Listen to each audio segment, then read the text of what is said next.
নমস্কার, বাঙালি রান্নাবাটি চ্যানেলে জানাই সবাইকে স্বাগত। আবার একটা নতুন ভিডিও নিয়ে চলে এসেছি। তো দেখো, আজকে রয়েছে কলা মোচা, আলু সেদ্ধ, পেঁয়াজ কুচি, আদা কুচি, রসুন কুচি, আর রয়েছে বাদাম আর কাঁচা লঙ্কা। এগুলো দেখে তোমরা ভাবছো যে আমি আজকে কি বানাচ্ছি।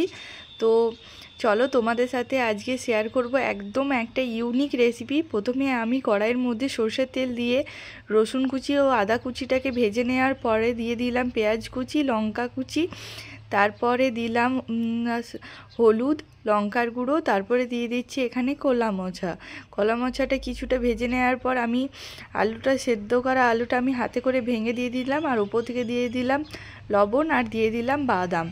তো এটা দিয়ে আজকে দেখো আমি একটা পুর মতো করে নিলাম। তো তোমরা হয়তো ভাবছো আমি বানাচ্ছি চপ। না, চপ বানাচ্ছি না, আজ বানাচ্ছি কলা মোচার সিঙ্গাড়া। তো দেখো, এখানে আমি ময়দা নিয়েছি, দিলাম কালো জিরে, আর দিলাম ময়নের জন্য সাদা তেল। তো সাদা তেলটা দিয়ে ভালো করে ময়নটা দিয়ে আমি এখানে টাইট করে মেখে নিলাম ময়দাটা। তারপরে ময়দাটা কিছুক্ষণ রেস্টে রাখার পর এখানে আমি গোল গোল করে লেচি কেটে তারপরে আমি লম্বাটে করে বেলে দেখো এখানে সিঙ্গাড়ার আকৃতিতে সিঙ্গাড়াটা করে নিচ্ছি, আর ভেতরে দিয়ে দিয়েছি পুর। তারপরে দেখো আরও একটা করে দিচ্ছি। তো এটার মধ্যে আমি একটু অল্প জল লাগিয়ে নিলাম। তারপরে এটা ত্রিকোণভাবে করে নেওয়ার পরে ভেতরে পুরটা দিয়ে দিলাম, আর আবার এখানটা কিছুটা চিপে ছোট্ট ছোট্ট মিনি সিঙ্গাড়া এখানে আমি করে নিয়েছি। তো দেখতে যতটা কিউট হয়েছে, খেতেও দুর্ধর্ষ ভালো হয়। অবশ্যই একবার বাড়িতে ট্রাই করে দেখবে, যে খুবই খুবই ভালো লাগে খেতে, আর একদম ইজি। তো ঠান্ডা তেলের মধ্যে এখানে আমি এবারে সিঙ্গাড়াগুলো দিয়ে দিচ্ছি।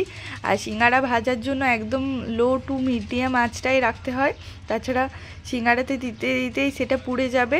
তো দেখো এরকমভাবে আমি আস্তে আস্তে করে সব সিঙ্গাড়াগুলো ভেজে নেব।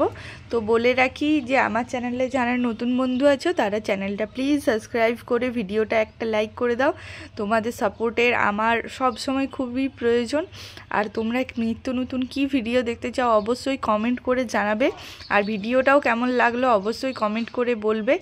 আর কে কোথার থেকে ভিডিওটা দেখছো সেটা কমেন্ট করে জানাবে। আমি এরপর থেকে সব ভিডিওতে তোমাদের নাম নেব, কে কোথা থেকে দেখছো প্লিজ প্লিজ কমেন্ট করো।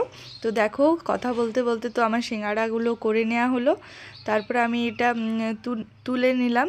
এবারে দেখো সিঙ্গাড়াগুলো কতটা কিউট লাগছে, আর সত্যি বলছি দুর্ধর্ষ ভালো হয়েছিল। অবশ্যই একবার ট্রাই করে দেখো। তো দেখা হচ্ছে তোমাদের সাথে পরের ভিডিওতে। Thank you for watching.